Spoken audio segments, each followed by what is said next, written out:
Welcome to the Giving Voice to Depression podcast, produced in partnership with Mental Health America of Wisconsin. We are your co-hosts, Bridget and Terry. Each week, through intimate, candid conversations with guests, we explore different perspectives on and experiences of depression. We keep it real because the illness is real. We keep it hopeful because there truly is hope in spite of what depression tells you. We are not experts or therapists. We're sisters and best friends who live with depression and have interviewed hundreds of others who do as well. By sharing stories of lived experiences, we expose depression for the lying bully it is. Hi, Terry. Hello, Bridget, and welcome to our first new episode of 2021.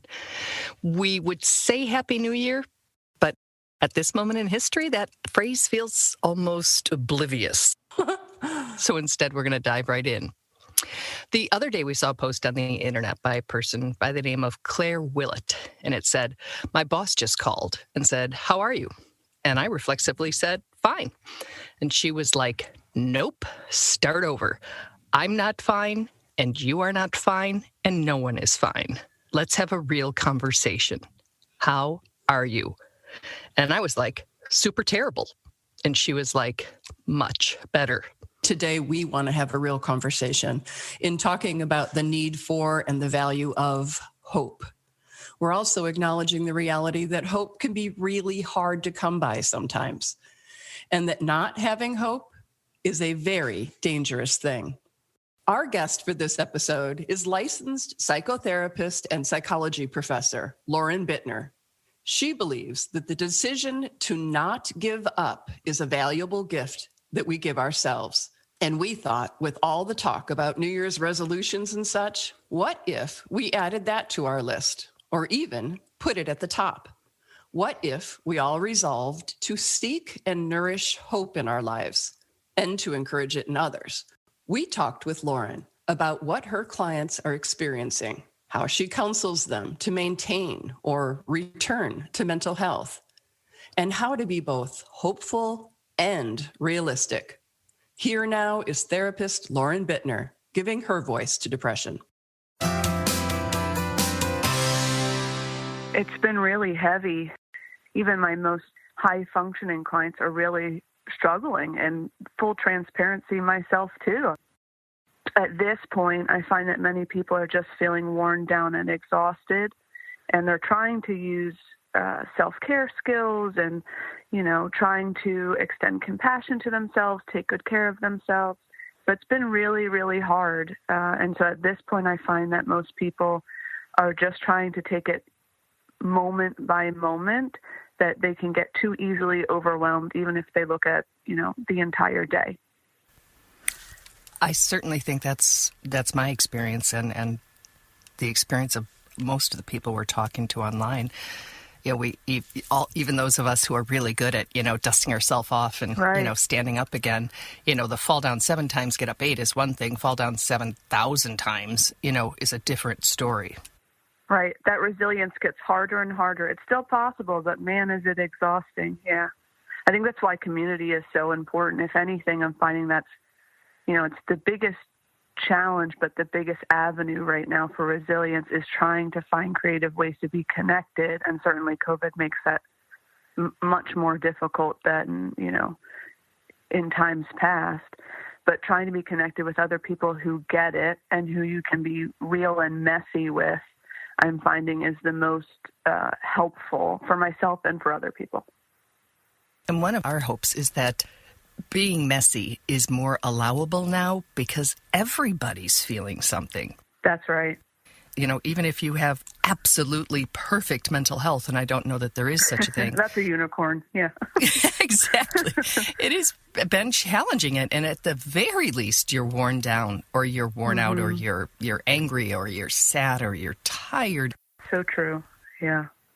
What do you live with? Do you have depression? Do you have... So I have high-functioning anxiety, recovering perfectionist, had a lot of great family, but a lot of generational trauma and stuff like that. And then never before until 2020 did I really struggle with depression. And I think just the heaviness of caring for others and experiencing our world right now, right? If you have a pulse, you're probably really impacted by what's happening. And so anxiety's always been part of my history. And 2020, definitely managing depressed symptoms, which is similar to grieving. Yeah. It has a weight, doesn't it?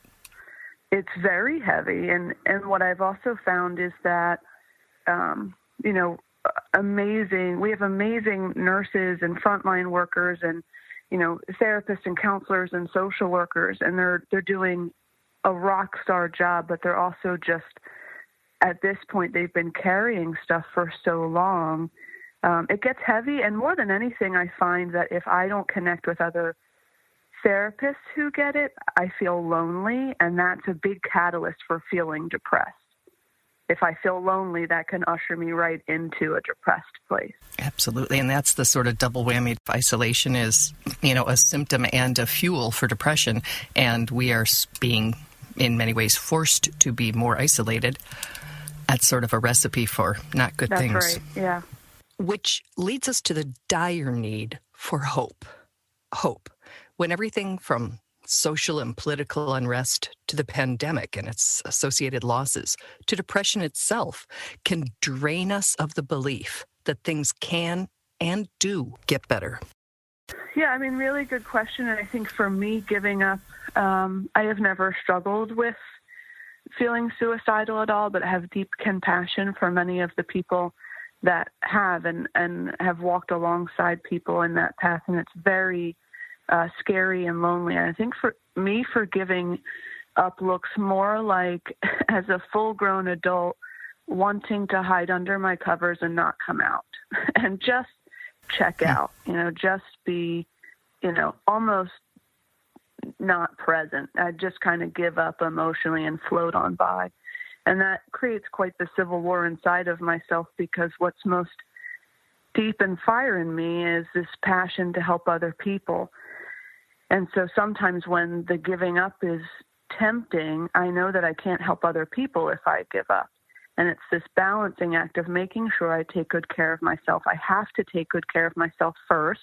So giving up for me doesn't feel like an option, but it's been more tempting in 2020 just because it's heavy and it's lonely work.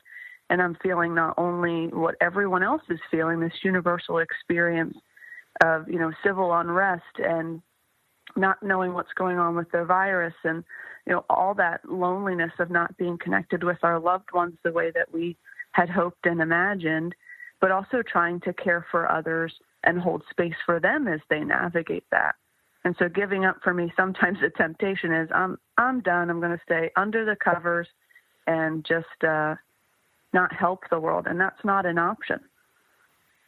So because of our audience, and I'm glad you don't experience suicidal ideation, but because of our audience of primarily people with depression, right, or those trying to support the people in their lives who live with it, about, are well acquainted with the other pull to give up. Yeah.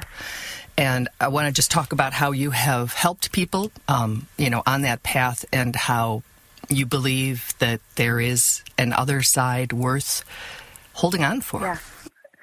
Yeah. I think that having hope is everything. And sometimes what I tell my clients when they're feeling completely hopeless, absolutely without sight of what's good in the future, is we really try to look at how their pain can be transformed and redeemed and turned into passion to help other people. And to also be able to find shreds of things to look forward to that can begin to build this fabric that later on becomes much easier to look forward to things. And so we talk about things like passion. What is there anything that makes you feel a moment of release? Is there anything that makes you feel excited to be around? And sometimes that can be hard to come by, and so we sit and we experience that together. We don't pretend, right? So if someone's having a hard time coming up with something, we really think about, okay, what's your purpose and why are you here. And sometimes what I found for some people is if they can help the next person, if they feel little improvements over time, that they want to offer that to the next person. And so we try to find what anchors them. Lauren uses a visualization exercise with the people she supports to help them connect with that concept of being anchored. And the symbolism we use is having an anchor, and that anchor is attached to a buoy. And if you've ever been at the beach or anything when there's a huge storm brewing, right, the anchor is not budging, and it's tied to a buoy, and there's a rope that connects the two. We are like the buoy, and many times in the deepest, darkest nights of the soul and in the loneliest, helpless, hopeless places of depression, we feel like a buoy that's just getting slapped all over the place, and we're feeling the temptation to give up. We're feeling like this isn't worth it, right? And so what we talk about is trying to find the thing, the purpose, the person, the calling, whatever it is that anchors that person, that helps them stay put when they feel like they're getting slapped all over the place and the wind and the waves are raging. And we just momentarily find things that give us a moment of a breath to take another wave. And that's the sucky reality when things are really bad, but we've got a moment, we hold our breath, we wait for the next wave, and we trust that eventually the waves will die down. Every storm runs out of rain. The horizon's going to show up. The sun's going to show up. And eventually it's going to die down. And what does the buoy do? It always bobs back up because it's tethered to that anchor. I actually really like the image. The whole time you were saying it, I was seeing that probably orange ball bobbing around. Right.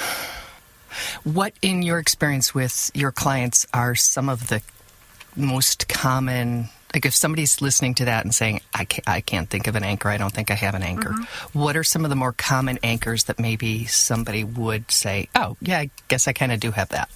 Sure. So if a person has any kind of self-proclaimed faith, for many people, faith in a higher power is an anchor, trusting that there is some redemptive quality to potentially their pain that can be turned into passion and purpose. A power higher than yourself can also be being connected to another person who gets it, or to a community who gets it. So, we're having to rely much more on an online presence with community, but maybe that's some kind of support group, or you are able to Zoom with a couple of friends that you can get real and messy with, or if you're fortunate and blessed enough to have family you can do that with. Even if you just have one other person, anything that is bigger and greater than just you alone, because they can offer you strength when you don't feel like going on. And what's really amazing is in moments when you feel like you have some strength to offer, you can offer that back to the other person, and that inspires many people to keep going. If they think about what would happen if I, gave up, how would that impact the world around me? It's a ripple effect. And so sometimes people don't give up just because they love other people so much, until they get to the place where they want to stick around and they feel hopeful about what life is going to look like. This is far from a theoretical point for us. If you're on Facebook and have not yet checked out the Giving Voice to Depression community, we invite you to do so. Most, if not all, of the people there live with depression. And even so, when someone reaches out and says they're really struggling, through supportive comments, others in the community will metaphorically light a lantern if they can, or a dim match, or whatever they've got the time and energy to do, to help bring some light to that person's world and remind them they're not alone and that there is an other side that they will get back to. If you have lost hope or faith in humanity, the 9,000 plus people in our community will help change your mind. They nourish us daily. Lauren says that outside perspective can be critical to countering our inner dialogue. I think one of the most healing things is when we get to use, even when we're in a depression, when we get to use something that we don't like about ourselves as an asset all of a sudden, because now we're using that darkness to connect with someone else's. And if they're just a little bit worse than you, worse off at that moment, when you can say, oh, I'm right there too. Do not buy it. Do not believe it. That's right. We're sort of turning it on its head and making it a strength and a way to connect as opposed to disconnect. And I'm just stunned every time it happens, which is daily. That's the redemptive power of vulnerability and community right there. And the reality is it's very easy for you to say to another person, no, don't believe that about yourself. That's a lie. But what you're saying is when it comes to yourself, you're like, nope, that's absolutely true. And you need community to say, wait, Terry, let's kind of parse this out together. That's not true. And it also is so life-giving in the right balance to help your fellow man. There's nothing more inspirational and encouraging when you've been there to say to somebody else who is in a spot that is really scary and dark to say, oh man, I've been there. Here's my hand. I'm going to show you the way out. I've been in this hole many, many times. There's a way out. And someone offers you their hand. I mean, that's the beauty of community. That's purpose and pain fusing together. And usually if you've been through it, it makes you really passionate about your purpose. Well, I don't know why I'd bother to have my therapy session at 4 o'clock today. I feel so much better just hearing you talk. That's sweet. I could talk to you forever, and I probably have enough for an episode. So I'm just going to ask you for sort of a closing comment. I just want somebody listening to just feel a little bit better. Sure. Well, my hope for everybody is that you do give yourself the gift of not giving up, that you are stronger and more courageous than you realize, and that you are surrounded by people that care for you and want you to be in the world. And so I ask that you would make the most courageous decision. Courage is not the absence of fear. We do it in the face of fear, right? Is that you say, I need some help if you're struggling. And if you are not struggling, that you offer help to somebody else, that we care for one another during these times, that we stick together and that we give each other hope, and we trust that we are resilient and powerful and wildly capable. I try to put myself back in the place I was when I wouldn't have believed you. Mm-hmm. And I hate going back there, but I know that there are people listening who will think, yeah, I'm sure that's true for somebody else. Mm. How do you connect with hope when you really just don't believe it? Sure. Well, I think the really great advantage is that you don't necessarily have to feel it to start the journey, which both sucks and is liberating, is that the first step doesn't have to be fully convinced, 100% confident that hope is on the other, side of the journey. All you have to do is inch a foot forward, maybe trust someone else if they're saying that they've got hope to offer you, and you trust them, that you put your confidence in their ability to say, I see hope down the line. And you just keep scooching by, and you scooch by. You don't have to have full confidence, but you have everything to gain by trying. It reminds me of one of my favorite quotes that I had forgotten. It's E.L. Doctorow, and it said that it's like driving at night in the total darkness, that you can only see as far ahead as your headlights show, but you can make the whole trip that way. That's right. That's exactly right. Moment by moment. And you don't have to lie about not feeling hopeful. Tell somebody, I don't know if I buy it, but I'm going to try. The last thing you have to do is feel fraudulent. You can be 100% honest. And still try. Absolutely. Oh, Lauren, yummy word choices. And I'm so grateful for that verb scooch, because it even feels smaller to me than a step forward. It's just sort of, it's still moving in the right direction, but it's small. Thank you for that. And I also am really going to kind of reflect on the question, what is bigger and greater than just you? I don't know my immediate answer for that, so I'm going to have to sit with that one for a while, but I appreciate the question. Terry, I am so deeply deeply grateful that I can be real and messy with you and that you are my anchor. Oh, thank you. That is an honor. And as your big sister, I accept. And I'm very deeply grateful for our humane Facebook community to connect with. Mm-hmm. It really does allow us in a time when we're all alone to not feel alone. Absolutely. I was just talking about this morning with someone saying that even in the throes of what have been some pretty volatile political times, no one on the page goes there because we've asked them not to, because we need a safe space. And I think that's an astonishing thing to be able to create and maintain in 2020 and 2021. So we're very, very grateful for that. So one thing we want to bring up is that on our website, givingvoicetodepression.com, we've had a widget installed. I learned that's what it's called, in the upper left corner, and it's red. So right when you get on that page, you'll see it. And if you click on that, you can record us up to 5 minutes of a message. And while that can be a question for a future guest or an idea for a future guest, it could also be feedback on this or any other episode.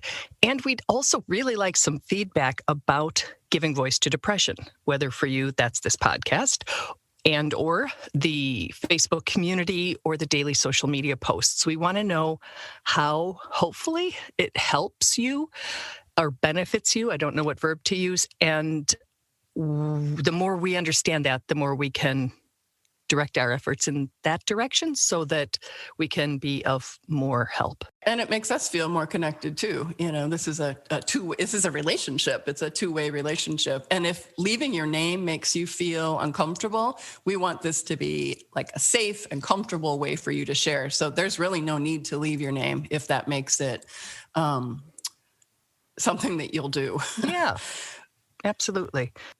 So please take care of yourselves and remember it's okay to tune out the news or social media if watching it causes you anxiety or anger or fear or anything else that challenges your mental health. We'll be back next week with another episode. And until then, let's just take all this moment by moment and keep scooching. Keep scooching. And as Lauren said, let's try and seek and nourish hope. Amen.